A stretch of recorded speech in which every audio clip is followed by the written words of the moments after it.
São 17 horas em Paris e Luanda, 18 horas em Kiev. Está a ouvir RFI em português. Neide Ribeiro. As delegações da Rússia e da Ucrânia estão reunidos na terceira ronda de negociações de paz, com Moscovo a acusar Kiev de impedir a retirada de civis nas áreas de combate.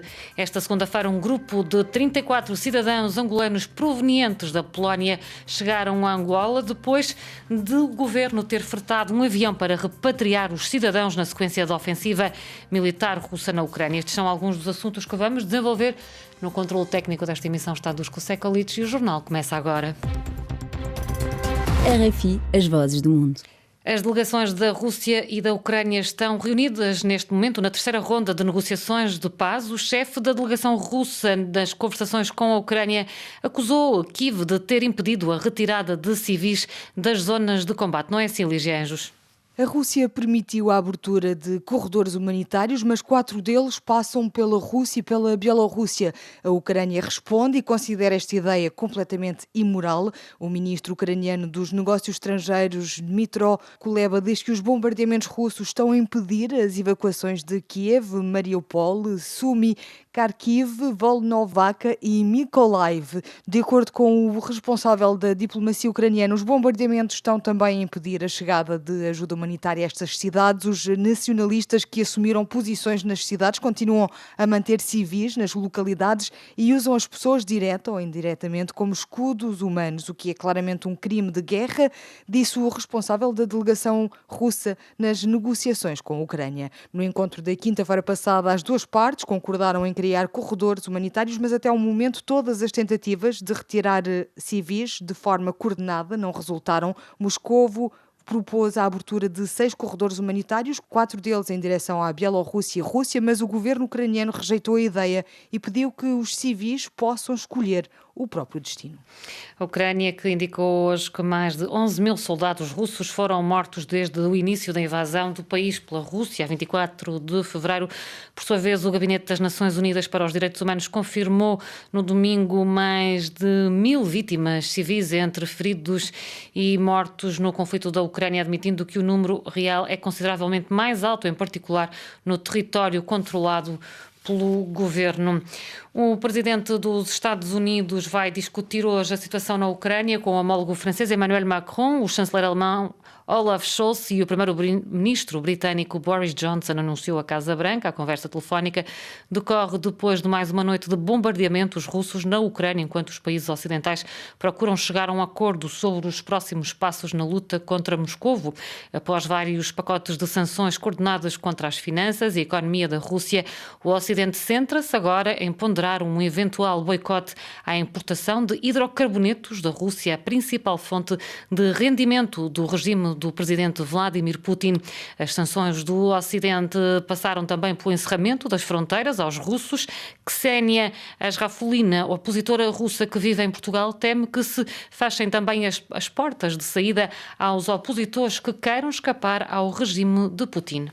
Não notei nenhuma violência contra mim das pessoas. Todos percebem que existe aqui problemas em Portugal, ou no meu bubble, no meu entorno, porque sabem que eu sou contra este regime, nunca o apoiei e não sinto isso. Mas há pessoas que já, de maneira preventiva, começam a pensar que o mundo vai estar contra elas. E provavelmente vai estar, porque isto é tudo muito branco e preto. Não há países, por exemplo, como a República Checa ou a Látvia, que foram os primeiros a fechar os vistos para os russos todos, os estudantes, profissionais. Isto é uma medida contra os russos que poderiam estar na oposição, que poderiam querer o bem e querem mudar o regime dentro, mas os países, mesmo a nível estatal, demonstram que estão contra todos os russos. E um dos meus apelos, especialmente para Portugal, porque é um país com muito mais história e a fronteira das mais antigas tem mais sabedoria, é aceitar também os russos que estão a fugir ou precisam de aprender a democracia.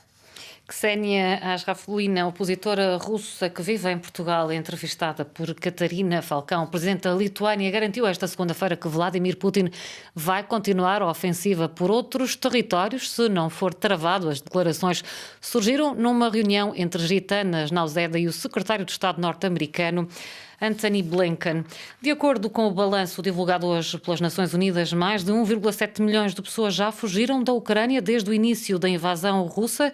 Foi o caso de Domingos de Oliveira e Teresa Teixeira, que chegaram este domingo a Paris depois de uma semana na Polónia, após terem fugido da guerra na Ucrânia. A RFI foi receber os estudantes angolanos ao aeroporto de Orly, onde nos recordaram algumas das dificuldades e até da discriminação que viveram durante a fuga. Foi com muita turbulência, porque havia um monte de MiGs a passar pelo ar, bem, os jatos, aviões de guerra a passarem pelo ar, tanques de guerra a passarem pela rua, bombas a arrebentarem de um outro lado. É uma turbulência tremenda mesmo. E não só lá na imigração, na fronteira, quando nós chegamos, foi muito difícil, porque as pessoas que estavam lá, os militares, não queriam que a gente passasse, nos diziam: vão para trás, vão para trás. Só priorizavam os ucranianos e as mulheres e nos diziam que nós temos que ir para trás. Não sei se é por nós sermos negros, não é? Mas nos diziam que nós temos que ir para trás. E tinha pessoas que se encontravam lá que já estavam há 3 dias, 4 dias a tentar cruzar a fronteira e eles nos impediam. Sim, até houve um momento em que um dos militares me puxou no cascol e eu revidei e falei: por que estás a me puxar? Na língua dele. E ele estranhou. Ficou como é que esse negro sabe falar o meu idioma? E depois ele me deixou em paz e foi continuar a caminhada. E todo mundo ficou assim pasmado, porque tinha muitos negros lá que não estavam a deixar passar. Mas quando o nosso grupo chegou, que são de pessoas que sabem falar o idioma, os outros negros que estavam lá ganharam asas de poder revidar pelos seus direitos e poder continuar a caminhada. Porque viram que nós estávamos a lutar com os militares para nos deixarem passar. Uma entrevista que pode ouvir daqui a pouco no espaço convidado. Um grupo de 34 cidadãos angolanos provenientes da Polónia chegou hoje a Luanda, depois do governo ter fretado um avião para repatriar os cidadãos na sequência da ofensiva militar russa na Ucrânia. O relato é de Francisco Paulo, nosso correspondente. O governo informa em comunicado que dos 277 angolanos que se refugiaram na Polónia por causa da guerra na Ucrânia, apenas 34 regressaram hoje ao país. O texto assinado pelo Ministério das Relações Exteriores espelha que os restantes cidadãos decidiram permanecer na Polónia porque o Estado angolano abdica de quaisquer responsabilidades, excepto o apoio consular. O Mirex informa que no segmento do repatriamento de angolanos, alguns cidadãos de outras nacionalidades africanas também vieram a bordo do voo que escalou Varsóvia até Luanda. Faustina Alves, Ministra da Ação Social, Família e Promoção da Mulher, que recepcionou a chegada dos repatriados no Aeroporto Internacional 4 de Fevereiro em Luanda, descartou o regresso de mais um voo à Polónia, já que a maioria decidiu ficar voluntariamente no país europeu. O governo disponibilizou essa nave no sentido de, voluntariamente, todos que quisessem vir, que viessem, né? Os outros que não vieram, nós não podemos nos pronunciar. Não me pronuncio nesse sentido porque não tem lógica.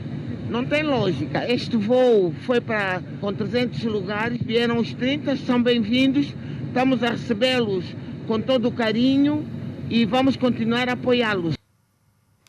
O chefe de Estado da Guiné-Bissau iniciou uma visita oficial ao Ruanda para reforço da cooperação bilateral. O Maruci Sissoko Embaló destaca a importância desta visita.